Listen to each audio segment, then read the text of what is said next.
ओम तत्सत। ओम नमो भगवते वासुदेवाय।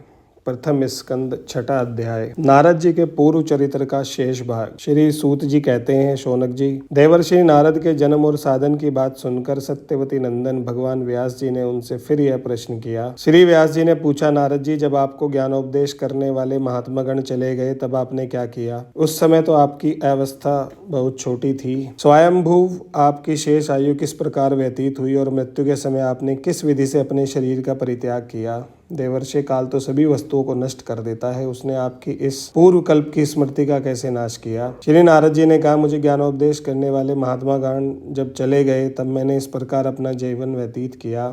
यद्यपि उस समय मेरी अवस्था बहुत छोटी थी, मैं अपनी माँ का इकलौता लड़का था। एक तो वह स्त्री थी, दूसरे मूढ़ और तीसरे दासी थी। मुझे भी उसके सिवा और कोई सहारा नहीं था। उसने अपनों को मेरे स्नेह पाश से जकड़ रखा था।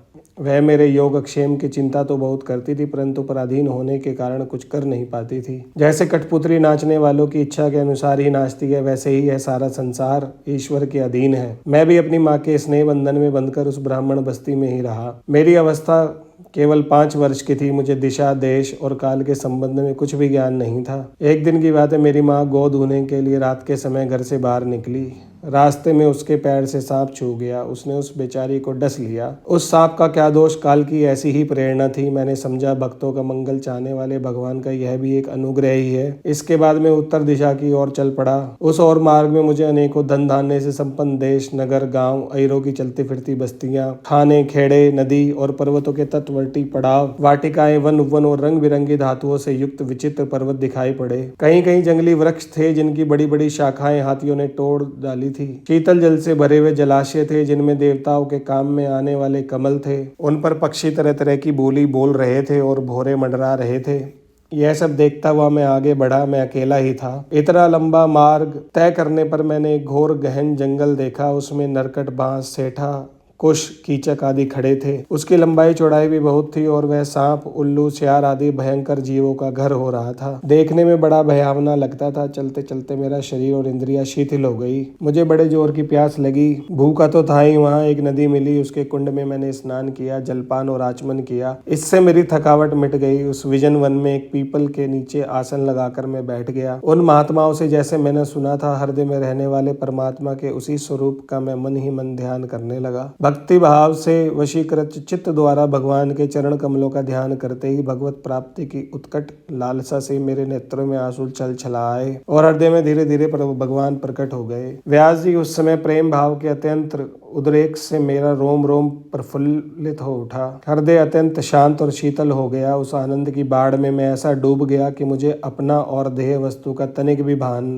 रहा। भगवान का वह अनिर्वचनीय रूप समस्त शोकों का नाश करने वाला और मन के लिए अत्यंत लुभावना था। सहसा उसे देख मैं बहुत ही विकल हो गया और अनमना सा होकर आसन से उठ खड़ा हुआ। मैंने उस स्वरूप का दर्शन फिर करना चाहा, किंतु मन को हृदय में समाहित करके बार बार दर्शन की चेष्टा करने पर भी मैं उसे नहीं देख सका। मैं अतृप्त के समान आतुर हो उठा। इस प्रकार निर्जन वन में मुझे प्रयत्न करते देख स्वयं भगवान ने, जो वाणी के विषय नहीं है, बड़ी गंभीर और मधुर वाणी से मेरे शोक को शांत करते हुए कहा, खेद है कि इस जन्म में तुम मेरा दर्शन नहीं कर सकोगे। जिनकी वासनाएं पूर्णतः शांत नहीं हो गई हैं, उन अधकचरे योगियों को मेरा दर्शन अत्यंत दुर्लभ है। निष्पाप बालक, तुम्हारे हृदय में मुझे प्राप्त करने की लालसा जागृत करने के लिए मैंने एक बार तुम्हें अपने रूप की झलक दिखाई है। मुझे प्राप्त करने की आकांक्षा से युक्त साधक धीरे धीरे हृदय की संपूर्ण वासनाओं का भली भांति त्याग कर देता है। अल्पकालीन संत सेवा से ही तुम्हारी चित्तवृत्ति मुझे स्थिर हो गई है। अब तुम इस प्राकृत मलिन शरीर को छोड़कर मेरे पार्षद हो जाओगे।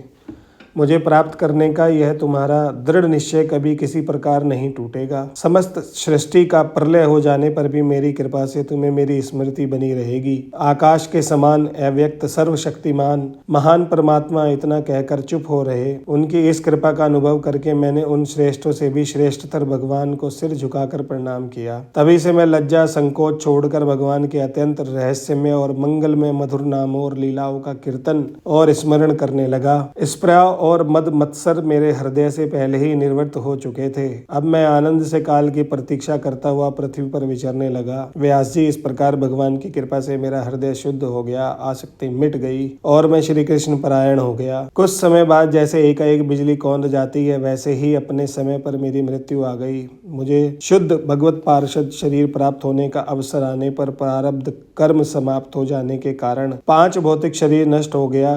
कल्प के अंत में जिस समय भगवान नारायण एकार्णव के जल में शयन करते हैं, उस समय उनके हृदय में शयन करने की इच्छा से इस सारी सृष्टि को समेटकर ब्रह्मा जी जब प्रवेश करने लगे, तब उनके श्वास के साथ मैं भी उनके हृदय में प्रवेश कर गया। 1 सहस्त्र चतुर्युगी बीत जाने पर जब ब्रह्मा जगे और उन्होंने सृष्टि करने की इच्छा की, तब उनकी इंद्रियों से मरीचि आदि ऋषियों के साथ मैं भी प्रकट हो गया। तभी से मैं भगवान की कृपा से वैकुंठ आदि में और तीनों लोकों में बाहर और भीतर बिना रोक टोक विचरण किया करता हूँ। मेरे जीवन का व्रत भगवत जन अखंड रूप से चलता रहता है।